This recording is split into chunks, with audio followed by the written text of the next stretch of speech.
हे बघा ह्यो भाग आमचा आहे आणि पाणी हाय चारा हाय म्हणून समद्याने इकडं आलं तर आम्ही काय करावं? आणि आमच्या भागातला चारा पाणी हाय तिथं आमचीच गुरंढोरं चरतील. होय तुम्ही मेंढरासनी दुसरीकडे घेऊन जावा.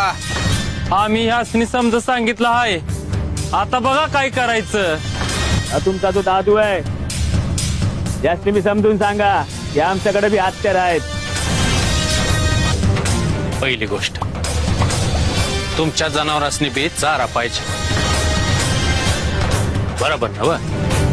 आणि धरणाच्या कडेला जे हिरवं आहे आणि ती जागा तुमच्या मालकीची आहे का? आणि आमची मेंढर तिथं चारणार. आम्ही काय आयुष्यभर थांबणार आहे का इथं? काम झालं की जाणार. आता जे काय आहे ते वाटून घ्या. हा, असं कसं वाटून घेणार? अरे मामा सांगते तर ऐकून घ्यावं. हे बघा